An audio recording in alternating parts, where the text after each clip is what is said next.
Thank you very much to Trust Dice for sponsoring this video. I'm going to level with you all.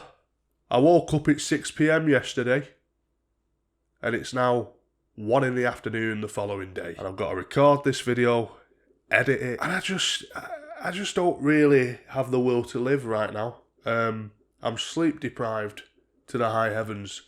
And all I'm saying is if this ends up being my worst video, yeah, I'm allowed one bad one, aren't I? Because we've been on it for a bit, haven't we? Yeah, I've been smashing it. So if this, is a bit like an iNabber video, for example, horrendous, you'll allow me, won't you?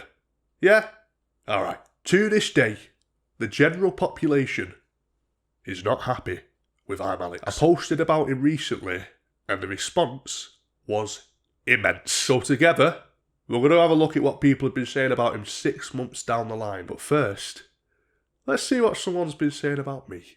But for example, when people have had grievances with these creators that have turned out to be arseholes for so long, they're coming online to talk about stuff for the wrong reasons. For the wrong reasons. They're coming online as my gotcha moment, which I spoke about in my first Alex video, and it's kind of irritating. That is a misrepresentation of what I've been doing. And a misrepresentation to 113,000 people. I come online to make jokes. I'm not like you, and I'm not like Kavos. I'm definitely not like Kavos. Silly sausages. That's proof. I come on here to have a laugh, not to have a natter. I'm not a gossip channel. Granted, after 10 minutes of making jokes, I did then include a 60-second personal account where I told the audience what my experience with ImAllexx was. But that was just to attract people like you, who live and breathe drama. They're coming online as my gotcha moment, which I spoke about in my first Alex video, and it's kind of irritating. Given that the last clip was my face, I'm going to assume that Mr. Bean over here is still talking about me when she says this. If you did one Google search, you would find that I have been shining light on who I know ImAllexx to be for years. Almost 5 years ago, I spoke on a podcast that I used to have, shout out GRAF TV, and I gave a character reference about ImAllexx, and what I said about him pretty much matches up to everything I've said about him recently. He sort of acts like he does give a fuck, but he doesn't. He doesn't. He don't give a fuck about anyone, mate. He throws anyone. Me and him used to be fucking best mates, and mate. it's funny. And he used to be like exactly like me and you. Honest opinion on Alex, he's a fucking weasel, and he is a little shit stirring. Fucking, he's got more faces than a fucking phone book, that man. If you were to look at this objectively, it's so clear to see this is not my gotcha moment to ImAllexx. It's me simply continuing the tradition of making ImAllexx jokes. Jokes that I have been making for a long time. Yes, they have a little bit more of a punch to them now that Alex has a little bit of a punch towards women in his vicinity. But it's not as if I'm jumping on it all and I was his best pal the day before. I'm not fucking memeless. Coming online to talk about stuff for the wrong reasons. I would argue that my inclusion in your video here, Mr. Bean, is what's actually been done for the wrong reasons. Considering the fact that a week before you posted this video, you commented on my ImAllexx video, and your comment implied that you were offended by the jokes you saw me make. That has me believing that you have deliberately misrepresented what my video was about. You took it as gospel when it's comedy, but that's okay. I forgive you. I just thought I'd use you as an example for what I'm about to touch on. I posted a clip of my ImAllexx video onto TikTok, and it ended up going into a few For You pages and caught the eyes of some people who you wouldn't consider as my normal demographic, let's just say that. What I'm trying to say is that if these people saw my recent video on KSI, for example, they would most likely, and quite literally, attempt to light me on fire. Some of these TikTok comments really got on my tits, for example, right? So I've just posted videos tearing Alex limb from limb. Billy Sully comments and goes, "So you're still friends with him?" What do you mean, you fucking rice pudding? What the fuck are you on about? I'm obviously not the video. I'm going to oh yeah, no. Hi Alex, my good friend. I'm just going to make this video saying you're a woman abuser, yeah, that you hit women with bricks and just slag you off for 13 minutes. Would you fancy a pint tomorrow? Good friend, good buddy of mine. Good old pal. Good old 5'4" femboy pal of mine. Good old fucking big old tongue. Fucking bee sting tongue. Allergic to bees but stuck your tongue in a bee's hive. Pal of mine. Yeah? Going for a pint? Okay. He said he's busy that day. He's got a boxing match lined up that day against a 7-stone goth bird with BPD. Another comment that was getting reiterated a bunch was people telling me, just informing me, that I was only speaking bad about Alex now because he's been exposed. But prior to this, I've never spoken bad about Alex. That's what people felt inclined to let me know about myself. Just you explaining to a man on the internet who you do not know. Just you telling me what my intentions are. Okay, thank you, little nerds. I think that's such an accurate metaphor for what the internet is, which is just people being so quick to speak and yet so slow to think. You're saying that Brad Does Banter, of all people, waits for someone's downfall before he calls them out. Not realising that my entire brand, for many years, has been talking shit about people, no matter who they are, no matter how well liked they are. It's literally why no YouTuber likes me. And I couldn't give a fuck. Take Will and E, for example, right? Everyone loves him. Unproblematic.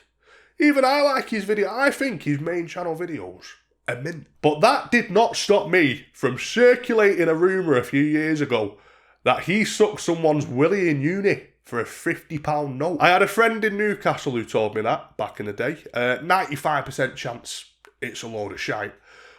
But it was funny. So I started saying it in videos.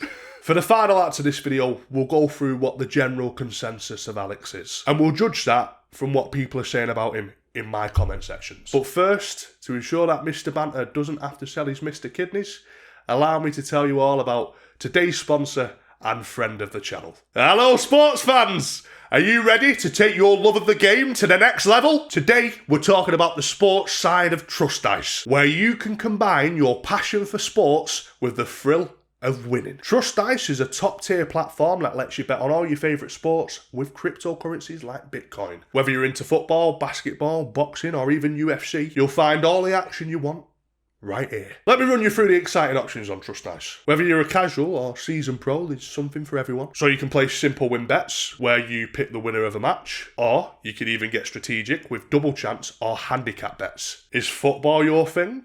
Well, they've got all your top leagues. Premier League, Bundesliga, Champions League, plus international tournaments as well. Or maybe you're more into boxing, yeah, which happens to be my favourite sport. Watching it, obviously. Not doing it. YouTuber. You can bet on the biggest boxing bouts and walk away with major winnings. Fans of NFL and NBA, don't worry, we've got you covered as well. You've got the Super Bowl, NBA Finals, and every game in between. MMA fans, you lot can bet on the UFC events, making every fight night that much more thrilling. With Trust Dice, you can combine different outcomes from several matches into one bet, thus increasing the potential payout. The more events you include, the bigger the prize if you win. And here's something to make it even better. Trust Dice offers a fantastic welcome free bet bonus. When you make your first 3 deposits, you'll get a free bet. So what are you waiting for? Head to Trust Dice today, sign up in just a few minutes, and start betting on all of your favourite sports. But remember, always play responsibly. One of my top comments, and it's an interesting perspective, this one, reads as follows. We all knew who he was after Slazzo, about Alex, of course. I still can't believe that people like Will and E aren't being called out more for getting into bed with him.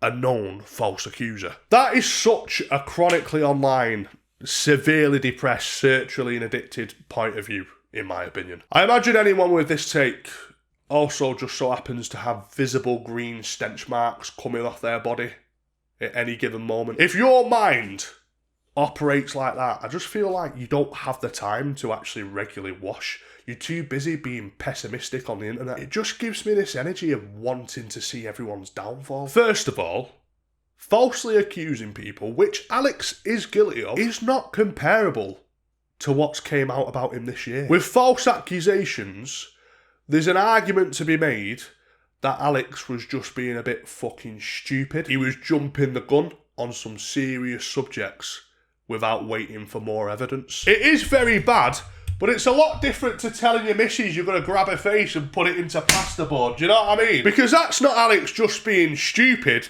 That's Alex wanting a decorative feature on his wall and using his girlfriend's head as a stencil. And then once it was made public that Alex uses women's faces as power drills, all of his pals cut ties. Like, what more do you want? It's almost like it's not enough for these people to just go after the cunt in the situation. Like, Alex is the cunt.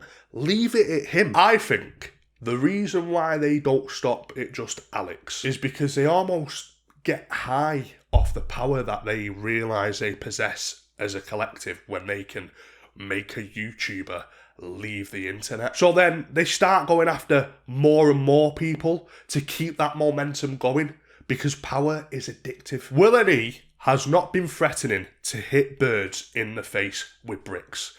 That is ImAllexx. Will has a mullet, like a long mullet, so I'd be surprised if he's ever even given a woman a dirty look. He's a London fairy. Why should a Geordie Tinkerbell softass who probably cries it Love Actually at Christmas be put under the same scrutiny as ImAllexx just because he was at one time friends with him? It makes no sense unless you're a sad little drama-obsessed TikTok user who wants to see the world burn, in which case it makes perfect sense. I reckon he's rooming with Pyrocynical. They both got a lot in common. For example, they have a shared appreciation of a word that starts with N and rhymes with trigger.